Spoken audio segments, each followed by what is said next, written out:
is amazing. Thank you guys so much for participating in this. I think it helps us as a teacher to connect. So, what we're going to look at today, one of my favorite topics in biblical theology, and that is the Passover. The Passover is like one of the main, if not the main, event in the Old Testament, and just the glories of that passage. So what we're going to look at today is this kind of underlying question: how can I know that the Bible is true? If we were just hearing from all voices across the spectrum, someone might say, how can you say the Bible is any different from the Quran? If you were in a Muslim country, you would be having a Quran class, introduction to the Quran. How can you know that the Bible is true? And that's a very good question. And it's a real question. It's a question we should grapple with. And it's a question, I think, that we're going to get a little bit of an insight into today.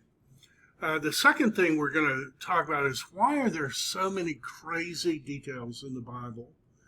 When you read the Bible, the ESV Study Bible is, I think, 2 million letters long. Why is it that you have so many details, and sometimes crazy details, in the story? And what we're going to see today is that the Passover may give us a little bit of a glimpse why those crazy, quote-unquote, details are in the story. And then, what does it all have to do with Jesus? In this class, we've been taking a typological view to the Old Testament. That's the way the New Testament writers are dealing with the text. We've been using modern literary terms and been talking about the meta-narrative, the story behind the story. We've been talking about plot, symmetry, elegance. How does the Passover relate to Jesus? And I trust that after today that we're going to have a clear idea of how the Passover connects to Jesus. And I want you to think about something in the Old Testament when it describes Israel. Israel, because of their own sin, had become enslaved in Egypt. And the ruler of Egypt forced them to make bricks without straw. And I don't know if you've ever thought about what kind of just mind-killing work making bricks is. It's one of the most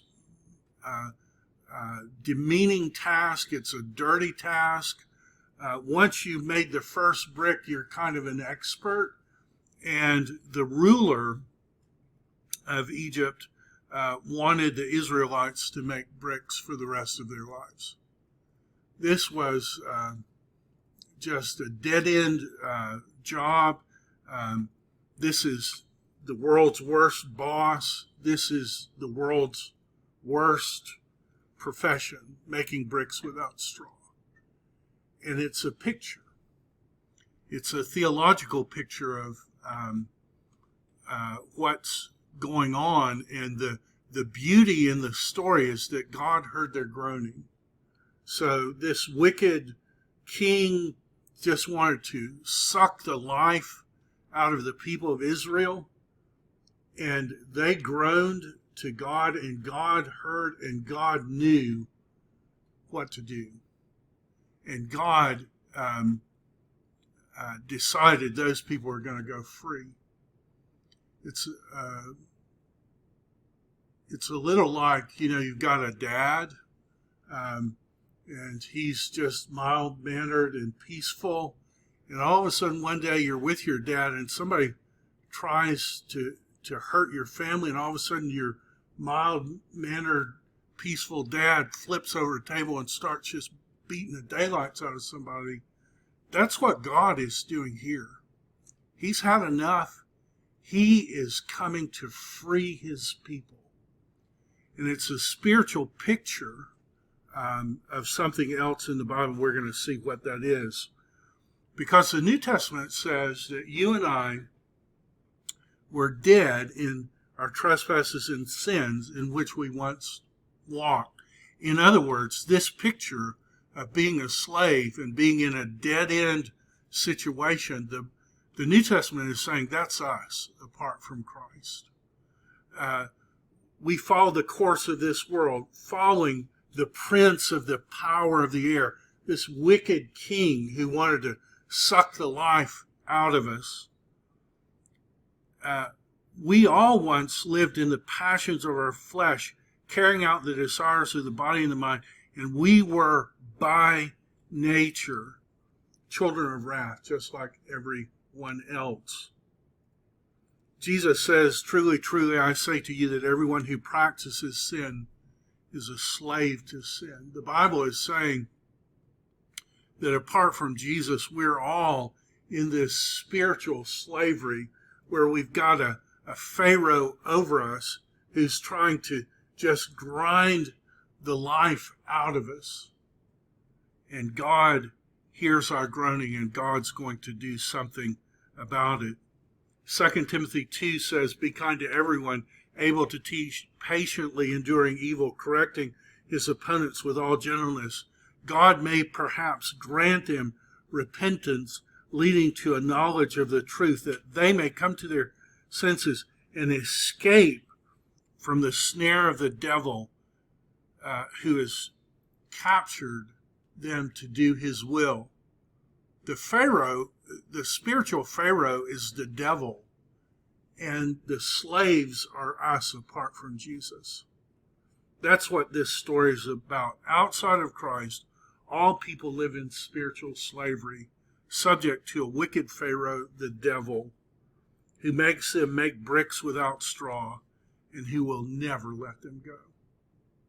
That's what the Bible is trying to help us see, that there's a connection between the story of Jesus and the deliverance in the Old Testament, and that miserable existence for Israel is in fact our miserable experience apart from Christ. That you and I, apart from Christ, are enslaved, and we're in slavery to sin, and God means to set us free. That's why in the New Testament you have statements like this: cleanse out the old leaven that you may be a new lump, as you really are unleavened. This refers to the practice of the night before Passover. You cleaned out the leaven from your house, and the next day at noon you burned it in the temple courtyard. And Paul is saying, look, we need to be that way. Why? Because Christ, our Passover lamb, has been sacrificed. In other words, Christ and the Passover lamb are connected in the story. That's how we're to read this Old Testament passage. It's a Christocentric, meta-narratival, plot-symmetrical, elegant story designed by God to help us understand our situation in life today. God intends us to read all the Passover details in light of Jesus and his death for us on the cross. So I had you in the homework read through, and I bet when you were reading through, you thought, wow, there's a lot of crazy details in this story. There's a lot of dates and places and hyssop branches and you know, what's a lentil, and you read through that and you thought, wow, this is just crazy details. And what I want to try to persuade you of today is that God means us to read all of those details in light of the cross. In other words, God has hidden in plain sight the story of Jesus, and he did it in the Old Testament 1,500 years before it happened. That's what I'm going to try to persuade you of today. And this is why I think that when they came to Jesus and saw that he was already dead, they did not break his legs, But one of the soldiers pierced his side with a spear, and there came out blood and water. We've talked about in the story how that's making Jesus like the new Adam. Adam fell into the deep sleep. He was wounded in his side. Out of that, God house built Eve. We've talked about that. It's the same word for side in both the creation story and here. John then says, he who saw it has borne witness. His testimony is true, and he knows that he's telling the truth. So John's saying, look, I was there. I saw all of this really did happen. And John says, and all this happened so that you may believe. All these correspondences, these crazy correspondences between the story, they all happen so that you may believe. For these things took place that Scripture might be fulfilled. And then John quotes, not one of his bones will be broken. And again in another scripture, it says they will look on him whom they have pierced. So what's interesting about this passage is it's Zechariah 12:10, and it talks about people piercing Yahweh. And so John's saying, if you want to know what that was about, hey, that was about Jesus. Jesus is Yahweh incarnate. But this passage, people come to this passage and say, where in the world did John get that from? There is no passage in the Old Testament that talks about not breaking the Messiah's bones. You can read it from the first word to the last word. There isn't a passage like that in the Old Testament that says the Messiah's bones won't be broken. But what there is this detail in Exodus 12. It shall be eaten in one house. You shall not take any of the flesh outside the house, and you shall not break any of its bones. This is talking about the Passover lamb. What John is telling us is that those Passover details aren't just crazy, weird details in the story. They're actually clues hidden by God to point forward to the Jesus event. And, you know, we've met in this class 19 times, and every time we've gone to an Old Testament story and we've connected that story to Jesus. And I imagine I've at least convinced you a little bit that, hey, the Old Testament is connected to Jesus. I mean, we've seen that over and over and over, just bore down to the incredible details, and that's what you get on every page.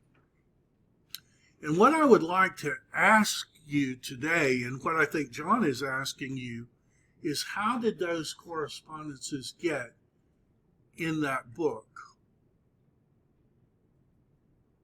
And John's answer is God put them there.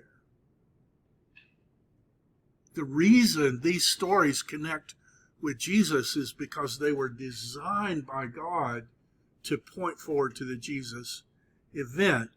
God is like M. Night Shyamalan, and he has this beautiful movie that has all these crazy details at first, and until you get to the end and realize that, oh my goodness, every single element of that had rich meaning. God is a better M. Night Shyamalan than M. Night Shyamalan ever dreamed of being. The Bible is a Christocentric meta-narrative. And so I want to argue that even the weird details point to Jesus. And I'm going to admit, for the next 10 minutes, we're going to have just this crazy, weird conversation. And as I go through this 10 minutes, you're going to think, that guy has lost his mind, right? Where is all this going? Well, I'm going to try to make the point that even the weird details point to Jesus. So let me see if I can make that case. Exodus 12:2 says, "This month shall be for you the beginning of months. It shall be the first month of the year for you." This is the Passover celebration. And it references a Jewish calendar. And the Jewish calendar is weird. It's as weird as all get out. And God is saying, this will be a memorial day. You will keep it as a feast to the Lord throughout your generations as a statute forever. God's saying, I'm going to pick out a day in the Jewish calendar, and I want you to keep it as a statute forever. And in Hebrew, this is the word statue, and it's in the of relationship, and this is the word for eternity. This will be for you all a statute of eternity. Like this Jewish calendar day is going to be your day forever and ever and ever and ever and ever. And you say, come on, that like the Jewish calendar, is weird because it's not a solar calendar. It's a lunar calendar. Lunar calendar has 354 days. It has 12 months. They alternate between 29 and 30 days. The way it works is the first day of every month is what's called a black full moon. We call that a new moon. You have to really watch to see them, but when you see a new moon, it will be a perfectly round moon with zero light. And they call that a new moon. That was day one for the Jews in the Jewish calendar. The night between the 14th and 15th was always the night of the full moon. So you kind of have a completely dark moon that turns into a full moon, and then it goes to a completely dark moon again, and that's the Jewish calendar. And God is saying, I'm going to give you a date, and it's going to be a forever date, and I'm going to use this calendar to do it. Since the lunar cycle is 29 and a half days, you alternate between 29 and 30 days, and that's how you get this always to be the dark full moon. And God says, I've got a special day, and I want you to keep it as a statute for eternity. And because it's 354 days, what you have to do is every 3 years, you just repeat the 12th month. You have a 13th month every 3 years. You call it the second 12th month. And that kind of keeps your calendar in line. And that's exactly how the Jewish calendar works today. And you go through the Old Testament, and all the dates are given in this weird calendar. And weird stuff happens, like the temple is destroyed on Yom Kippur in 70 AD. That's kind of weird. The tabernacle is built on the first day of the 7th month.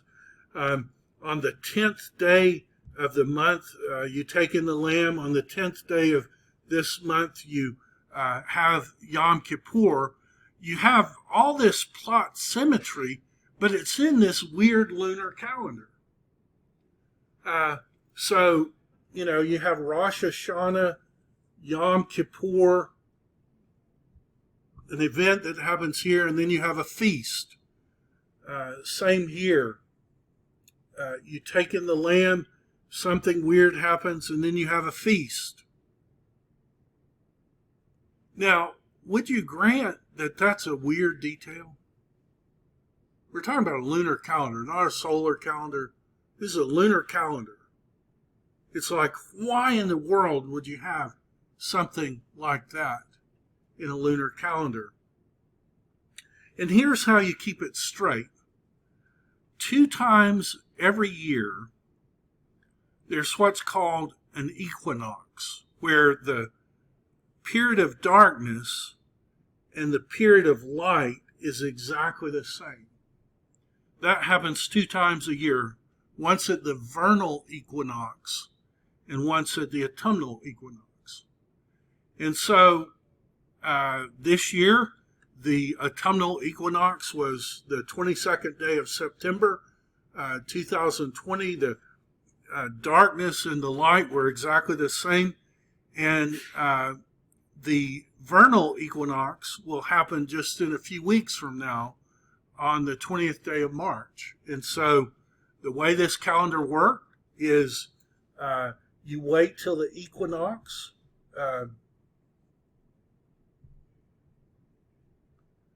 And then you wait till the first black moon, and that's day 1. And then this is going to be the full moon, and this is going to be your feast. And then in the fall, you wait till the equinox, and you wait till the first black full moon, and then the 10th day, and then the full moon, and then you have a feast. And I'm trying to make the point that this is about Jesus. You say, well, how's that the case? Exodus 12:3 says, "Tell all the congregation of Israel that on the 10th day of this month, every man will take in a lamb according to their father's house, a lamb for the household." Now, what that's saying is that God is saying, I know that until now, this month was the 7th month for you, but this is what I want you to do. I want you to flip your calendar so that it becomes the 1st month. I want you to wait till the equinox, wait till the first dark full moon. Once that happens, I want you to count 10 days, and then on this day, I want you to take the lamb in to your house. And I want you to keep it for 1, 2, 3, 4, 5 days, and then at a certain time on the 14th day of Nisan, I want you to kill it. And this is really important. I want you to keep this feast forever. It's a feast of eternity, God says. And there it is. This was written about 1,500 years before Christ lived. Kind of a random detail.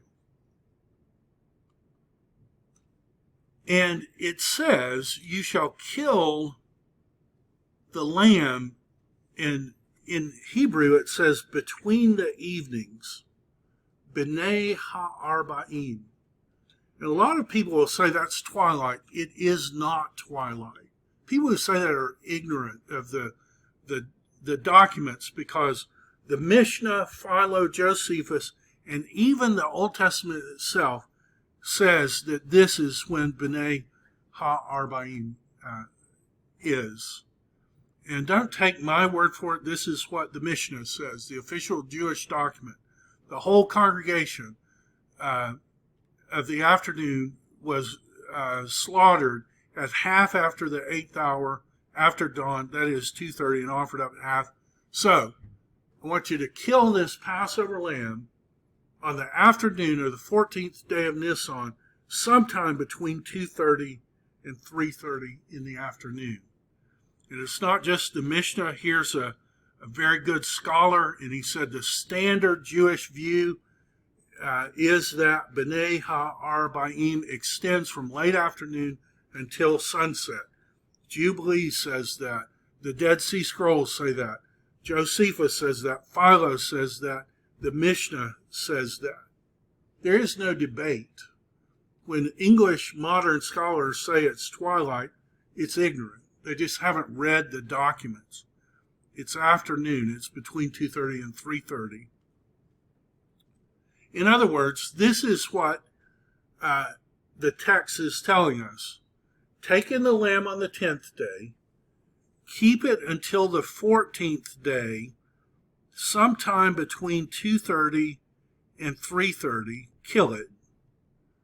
And then, on the day after the Sabbath that follows Passover, you want to offer what's called the first fruits to God.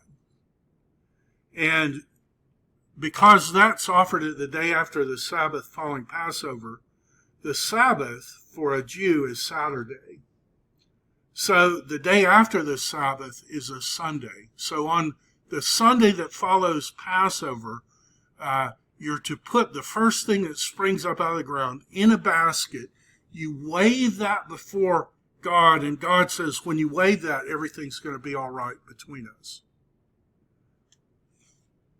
Now, I would imagine that you would agree that that seems really weird. Lunar thing, 2:30 in the afternoon, the Sunday that follows the Passover, which can be any day of the week, offer this offering. That's really weird until you come to the Jesus story. Because when you come to the Jesus story perfectly aligns with those details. Here's how it works. On the 10th day of Nisan, when they were taking the lamb in, the text tells us that Jesus came into Jerusalem in the triumphal entry. And then, since Jewish people count their days as starting at 3 p.m., they keep Jesus 1 day, 2 days, 3 days, 4 days, till the 14th day of Nisan, where they kill Jesus at 3 o'clock in the afternoon. And then, on the day after the Sabbath that follows Passover, Jesus, as the first fruits of them that slept, rose from the dead. And I thought you might like this document, so I put it on Brightspace, and you're free to download it, and I have all the cross-references on there. Speak to the congregation of Israel and say to them, when you come into the land that I give you and reap its harvest, you shall bring the sheaf of the first fruits of your harvest to the priest. He will wave it, sheaf, before the Lord. You will do it so that you may be accepted. On the day after the Sabbath, the priest will wave it. It isn't the day after every Sabbath. It's the day after the Sabbath that follows Passover. The New Testament tells us, but Christ has been raised from the dead, the first fruits of those who have fallen asleep. So in other words, these weird, crazy lunar calendar details correspond exactly with what happened to Jesus. 1,500 years, written 1,500 years before it happened, using a lunar calendar. This day will be for you a memorial day. You will keep it as a feast to the Lord throughout your generations. A statute forever you shall keep it. How does this work? It's the glory of God to conceal things, the glory of kings to search them out. There's a person who's ever read those details who thought, oh, these are cool details. Let me dive in. No, everybody reads it and thinks this is stupid. This is weird. This is meaningless, until you take those weird, stupid, crazy details and start reading them in the light of what Jesus did. And the reason is because God hid that in the text, in plain sight, for us to find. For the wisdom of this world is folly with God. As it is written, he catches the wise in their craftiness. And you say, okay, well, prove to me that's how it worked. Okay, well, here's the text. 6 days before Passover, Jesus therefore came to Bethany, where Lazarus was, whom Jesus had raised from the dead. And then verse 12 tells us on the next day.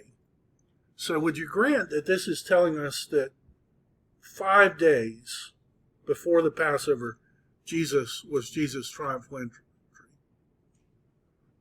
Well, if that's true, then this is how it works. 6 days is the 9th day of Nisan.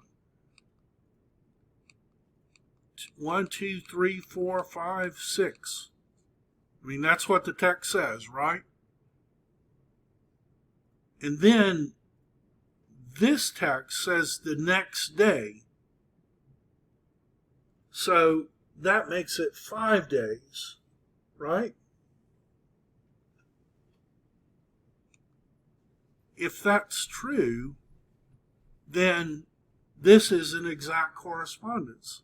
Tell all the congregation of Israel on the 10th day of this month, every man will take a lamb according to their father's house.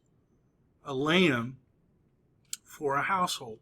And then you keep it 1 day, 2 days, 3 days, 4 days, 5 days, and then at 2:30 in the afternoon you kill it. That's exactly what happened to Jesus. In case we didn't make the connection, John helps us. John is saying, well, what day is this? Well, this is what John says. Then they led Jesus from the house of Caiaphas to the governor's headquarters. It was early morning. So we're here, right? So what day is this? Well, John tells us. They themselves did not enter the governor's headquarters so that they would not be defiled. If they had gone into a pagan, they would be defiled, and they wouldn't be able to eat the Passover. So they're telling you that this is the eating of the Passover. Now, a lot of people say, well, isn't the Lord's Supper a Passover? Yes, the Lord's Supper is a Passover, but it's a lambless Passover, and it's done 1 day early because Jesus knew that he's going to be dead by the time the regular sacrifice was happening. John is saying they didn't go in because they wanted to eat the Passover. That's when the Passover was to be eaten. It was killed here, cooked, and then after the sun goes down, you eat it on the 15th day of Nisan. In the case we didn't get it, John repeats it. You have a custom that I should release for you, one man for you at the Passover. Do you want me to release the King of the Jews? And they say, no, we want you to release Barabbas. And I don't know if you know this, but Bar means son of. And what do you think Abba means? Do you want me to release Jesus, who's only done, or do you want me to release this terrorist who goes by the name of Bar Abba? And they say, we want Bar Abba. And in case we just had complete blinders on, John says, now it was the day of preparation for the Passover. And it was the 6th hour.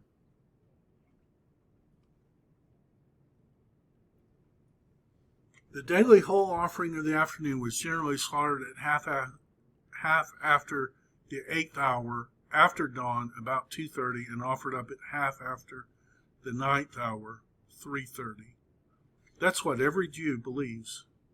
It's in the Mishnah, in the chapter on Passovers, and it's section 15a. This is not a Christian document. This is a Jewish document. A Jewish document is admitting that Christ perished the precise moment the Passover lambs were being slaughtered. If we had time to read the Mishnah, in past classes I've had classes read the Mishnah, but if we read the details of the Mishnah, it would talk about how you would take your lamb into the temple, and there were iron hooks on the wall, and you would hang your lamb up and drain the blood out. Or if there were too many lambs, it would talk about how you and your neighbor could take a piece of wood and put it between your shoulders and hang the lamb on the wood between the two shoulders. The Mishnah talks about how the Psalms of Ascent were sung. People would go into the temple and start singing, Psalm 131 or 121 to 134, whatever it is, and would sing through it as they went one step higher. Jesus on the cross could have heard them singing those psalms. All of that's happening while he, as the Passover lamb, is dying on the cross. And think about even the detail. Come to your door, slaughter the lamb, and then put blood on the door. Take a bunch of hyssop, dip it in the blood, touch the lintel and the two doorposts with blood that's in the basin. None of you will go out of the door of his house until morning, for the Lord will pass over through and strike the Egyptians. When he sees the blood on the lintel and on the two doorposts, the Lord will pass over the door and will not allow the destroyer to enter your house to strike you. In other words, don't just do that with anything. Make sure that you do it with a bunch of hyssop. Now, wait a minute. Doesn't John tell us that while Jesus was dying on the cross, right before he died, that someone mocking him took a hyssop branch and held it to his mouth? In other words, someone was beneath the cross of Jesus holding a hyssop branch, mocking Jesus as the Passover lambs were being slaughtered. When that happened, he said, "It has been completed." He bowed his head and gave up the spirit. In other words, on the cross, it looked like this with a hyssop branch.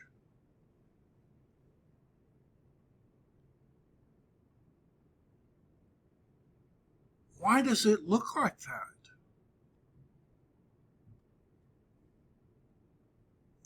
If the house is too small, that is, if you can't afford the lamb, then go to your neighbor's house.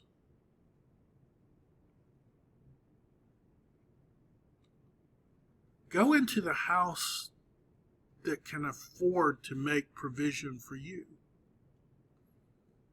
This isn't a Christian document. This isn't written by the disciples after Jesus died. This is written 1,500 years before Jesus died on the cross. And the text is saying, this is what I want you to do on your door. For Christ, our Passover lamb, has been sacrificed. New Testament says, "Behold, two men were talking with him." This is Jesus on the Mount of Transfiguration. Moses and Elijah. The only thing Moses and Elijah have in common, they both fast 40 days and they both see God on the top of Mount Sinai. Now they're seeing Jesus on top of Mount of Transfiguration, who appeared in glory and spoke of him of his departure. Now, I know the person who translated this meant well, but that's not how I would translate this. You don't even have to know Greek to translate this right. This is the word. So you say that word, exodos. Does that sound like something to you? They were talking to him about his exodos, his exodus. Oh, you mean the exodus that started at Passover and freed slaves from slavery and started bringing them back to the promised land? You mean that exodus? Which he would fulfill in Jerusalem? Jesus Christ is the beginning, middle, and end of everything. It's all a Christocentric meta-narrative. Even the weird details point to Jesus.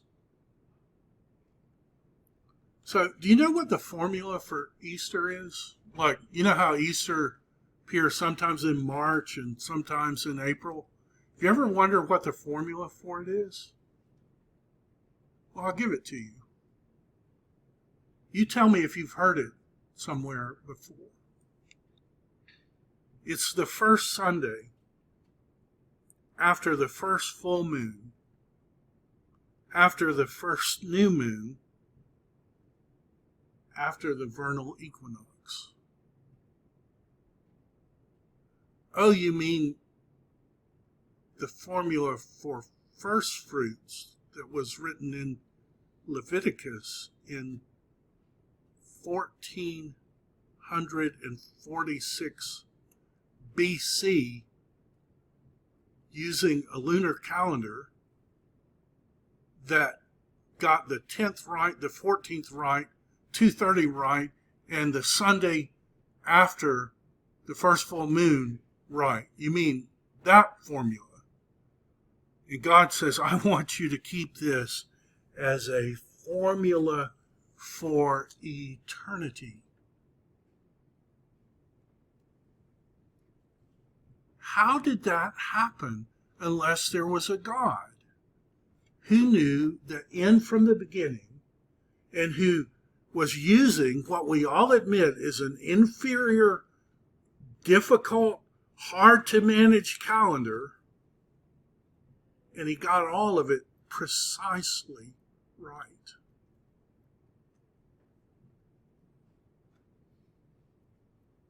The only way that could happen is if there's a God.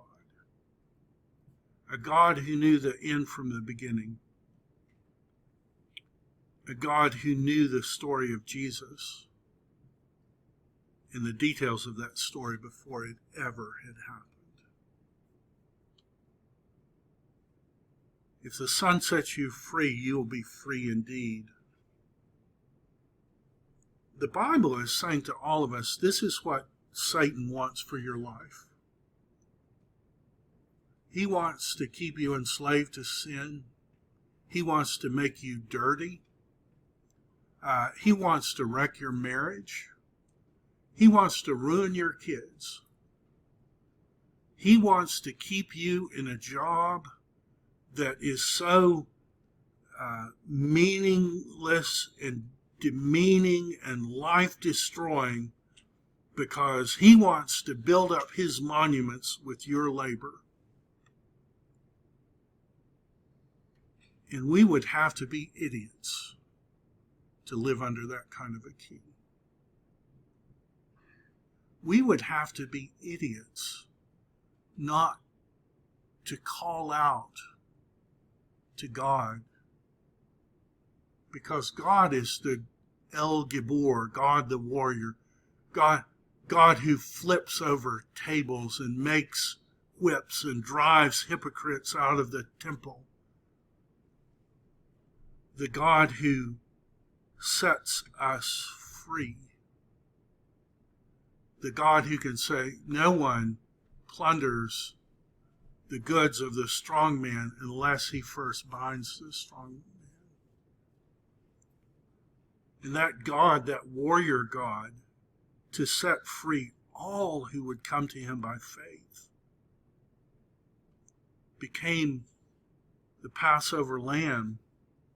He knew that Moses was never going to be the Redeemer.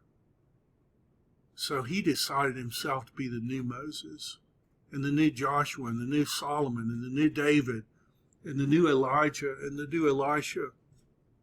in the new Adam, and to create a people who could live in holiness with him in the restored garden of pleasure forever. And we would have to be fools if we wanted to live in Egypt rather than live with God. Rather, we would have to be fools to be chained to the slavery of our sin when God wants to free us to the freedom of the garden of pleasure. That's why when Jesus died, the curtain of the temple was torn in two. On that curtain were cherubs. Cherubs keep sinners out of the Garden of Eden. When Jesus died on the cross, the cherubs were taken out of the way, because the way back to the Garden of Eden, the people who were dead came out of the tombs and they lived. And all the people who are connected with Jesus are going to live. And they're going to go back to the Garden of Eden, because the Garden of Eden ultimately is where Jesus is. Christ, our Passover lamb, has been sacrificed, and he's been raised as the first fruits of those who've fallen asleep. I pray that you think about these things this weekend, and I will see you on Monday.